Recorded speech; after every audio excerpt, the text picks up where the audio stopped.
Hello बच्चों, आप सभी का रार ऑनलाइन क्लासेज में हार्दिक स्वागत है। आज हम जो है फिर से आपके सामने एक नई क्लास लेके आए हैं। हमने पीछे पढ़ा था प्रकाश क्या है, प्रकाश के गुण क्या होते हैं, और उसी के गुण के आधार पर हम आगे चर्चा करते हैं प्रकाश का परावर्तन क्या होता है। तो आइए दोस्तों, प्रकाश का परावर्तन है क्या।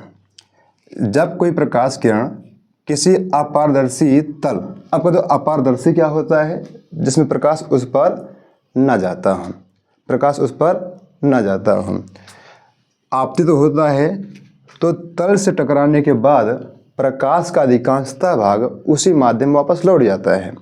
जैसे कि आपका दर्पण होता है, ये आपका दर्पण है। अब यहाँ पे कोई प्रकाश पड़ेगा, ये प्रकाश यहाँ पे पड़ रहा है, इसमें बोलते हैं आपतन।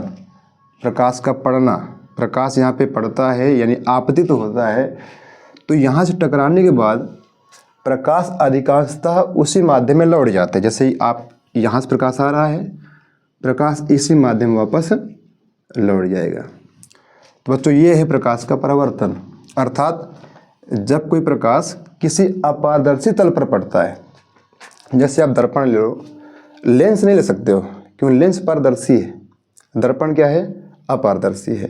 तो यहाँ पे करना क्या है, आपने एक दर्पण लिया, या इसे कहो पॉलिशदार तल कह सकते हो, हमने यहाँ पे पॉलिश किया हुआ है, या कहो अपारदर्शी। तो जब कोई प्रकाश किसी अपारदर्शी तल पर आपतित तो होता है, पड़ता है, तो प्रकाश का अधिकांश भाग उसी माध्यम में वापस लौट जाता है। प्रकाश की इस घटना बोलते हैं प्रकाश का परावर्तन। ये है आपका आपतित किरण, और ये आपका है परावर्तित किरण।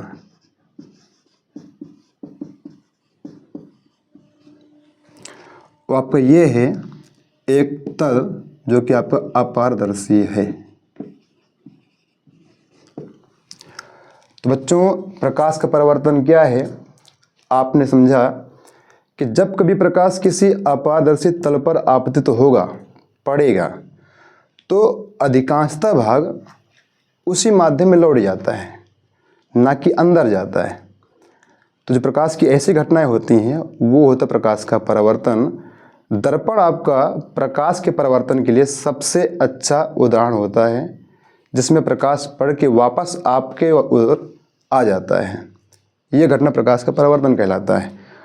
तो ये आपकी आपतित किरण है, ये है परावर्तित किरण। क्यों, यहाँ से प्रकाश का आपतन हुआ, प्रकाश उसी माध्यम वापस लौट गया। और आपकी ये है अभिलंब, ये यहाँ पे आपका होता आपतन कोण I, और यहाँ पे आपका होता है परावर्तन कोण R, यानी कि रिफ्लेक्शन ऑफ लाइट आपने पढ़ा।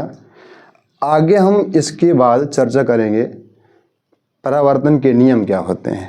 तो दोस्तों, आपको अगली क्लास जानकारी के लिए चैनल को लाइक कीजिए, शेयर कीजिए और सब्सक्राइब कीजिए। जय हिंद।